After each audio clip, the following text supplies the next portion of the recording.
नमस्कार, मैं मनीष स्वागत करता हूँ आपको अपने इस यूट्यूब चैनल पे।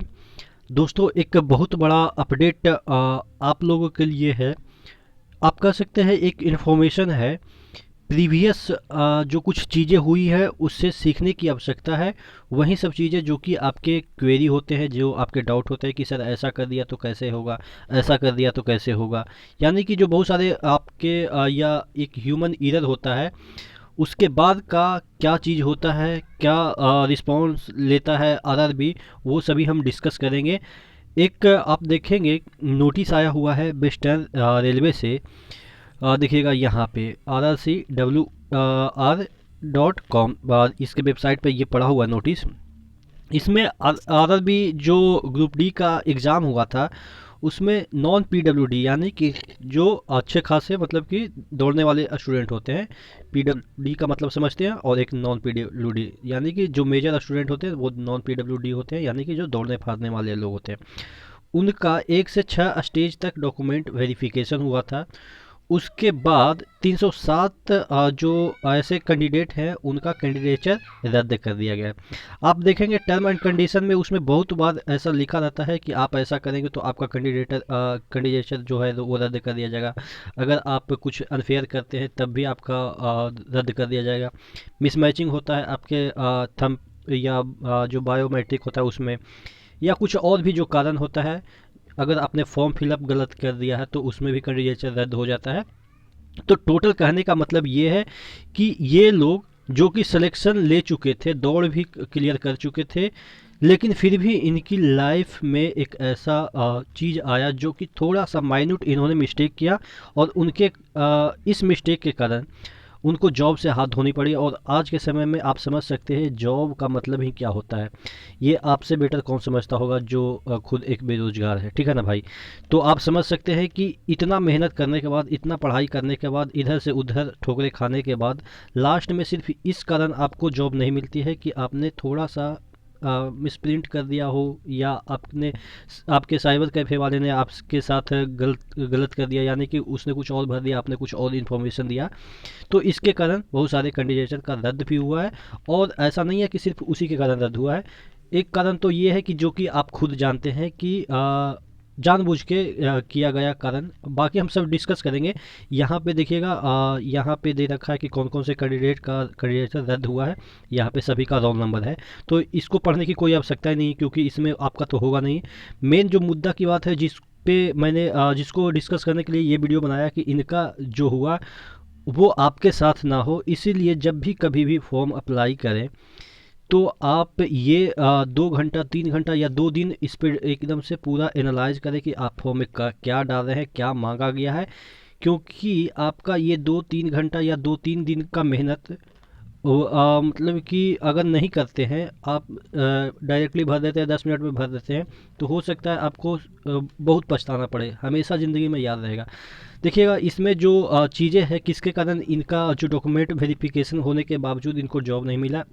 रीजन मैं बताता हूँ। रीजन हालांकि इसमें नहीं दिया है, लेकिन और भी एक जोन में आया हुआ था, इसी तरीके का रद्द हुआ था, तो उसमें रीजन हालांकि दे रखा था। तो उसी रीजन को यहाँ पे प्रेफरेंस लेके हम रेफरेंस लेके सॉरी डिस्कस कर रहे हैं कि इसमें क्या क्या रीजन होते हैं।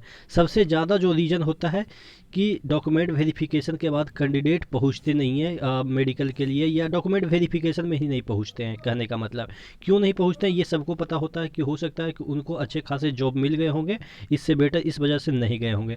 तो ये तो जेन्युइन रीज़न है, इसको समझा जा सकता है कि इसको रद्द होने से कोई मतलब कि दिल पे लगेगा भी नहीं बात कि चलो रद्द हो गया तो रद्द हो गया, क्या फ़र्क पड़ता है, हमें तो ऑलरेडी जॉब मिल चुकी है। लेकिन जो अन्य कारण है जो कि काफ़ी आप कह सकते हैं फ्रस्ट्रेटिंग और डिमोटिवेटिंग होती है, कि अगर आपने आप एसटी हैं और ओबीसी वहाँ पे भर दिए हैं एप्लीकेशन में, तब भी आपका कैंडिडेट रद्द हो गया है, या ऐसा एक जोन में 2-3 दिन पहले बताया गया है, ठीक है। या आपने जो थंब इम्प्रेशन है वो आपका मैच नहीं कर रहा है, वो उन्हीं का नहीं मैच करता है जो जेन्युइन बंदे हैं, उनको डरने वाली बात नहीं है, वो उन्हीं का नहीं मैच करता है जो आप कह सकते हैं मुन्ना भाई बैठाते हैं, ठीक है। तो ये दो कारण हो गया। तीसरा कि आप गजट वगैरह लेके चले गए थे इलेक्ट्रॉनिक, जो कि आप कह सकते हैं अनफेयर एग्ज़ाम करने के लिए, मतलब अनफेयर तरीके से एग्ज़ाम देने के लिए पहुंच गए थे। तो ये सब जो कारण है वो काफ़ी सबसे ज़्यादा इसमें परेशान देने वाली ये है कि अगर आप फॉर्म में कुछ गलत किए हैं तो आपका कैंडिडेचर रद्द हो जाएगा। जैसे एसटी के जगह आपने ओबीसी कर दिया, जनरल या ओबीसी के जगह आपने एसटी कर दिया। ऐसे जो इन्फॉर्मेशन है वो अगर आपने गलत तरीके से भर दिया तब भी आपका कैंडिडेचर रद्द हो गया। और एक महत्वपूर्ण चीज़ है कि अगर आपको मेडिकल में अनफिट कर दिया गया है और दोबारा आपको ये मौका दिया गया है कि आप इस पे क्लेम कर सकते हैं, ठीक है।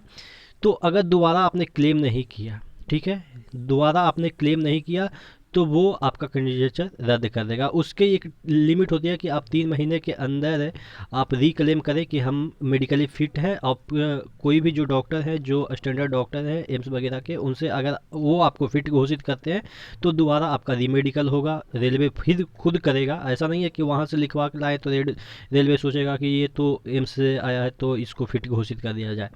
दोबारा करेगा। अगर फिर भी अगर वो पाता है कि नहीं एम्स वाला डॉक्टर गलत किया है, मतलब कि वो गलत है हम ही सही है, तब आप क्लेम दोबारा नहीं कर सकते। उसके बाद आप क्लेम सिर्फ और सिर्फ सुप्रीम कोर्ट में ही कर सकते हैं, ठीक है। तो वो अलग मुद्दा है। उसी के कारण भी बहुत सारे लोगों का कैंडिडेचर रद्द हुआ है। तो टोटल कहने का मतलब ये है कि आपके हाथ में सिर्फ और सिर्फ क्या है कि आप फॉर्म फिल करते समय, ठीक है, जितने भी फॉर्म फिल करेंगे, एक गांठ बांध लीजिए दिमाग में कि जितने भी फॉर्म फिल करेंगे आप 2 घंटा नहीं, 4 घंटा नहीं, अगर आप खुद नहीं भरते हैं, साइबर कैफ़े वाला भरता है तो एकदम से तसल्ली के साथ उसके पास बैठ के भरवाइए। कोई भी अगर भीड़ रहता है कोई भी साइबर कैफ़े वाला के पास तो वहाँ पे मत भरवाइए, क्योंकि वो पैसे के चक्कर में जल्दी जल्दी में कुछ भी अंड संड डाल देगा। भुगतना आपको पड़ेगा। जीवन आपका है तो पैसा भी वो आपका लेता है, लेकिन आपका वो इफ़िशियंसी के साथ काम भी नहीं करता है। तो बस यही समझाने के लिए इतना लंबा लेक्चर मैं दे रहा हूँ कि ये भविष्य का सवाल हो सकता है। किसी बच्चे को ये जो लंबा लेक्चर है ना वो थोड़ा सा लग रहा होगा बोरिंग, लेकिन जब ये चीज़ें खुद पे बीतती है ना भाई तो बड़ा मतलब कि वो होता है। बाकी आप खुद समझदार हैं। चैनल पे नए हैं तो सब्सक्राइब कर दीजिएगा। जो भी चीज़ें होती रहेगी रेलवे के रिगार्डिंग मैं आपको गाइड करता रहूँगा, ठीक है। नीचे कमेंट बॉक्स में कमेंट करके आप अपना सुझाव दे सकते हैं कि क्या मैंने सही बोला, क्या गलत बोला, क्या आप अपना तरीके से सुझाव देना चाहते हैं। आप नीचे कमेंट बॉक्स में ज़रूर कमेंट करके बताएंगे। नेक्स्ट वीडियो में मिले, तब तक के लिए धन्यवाद।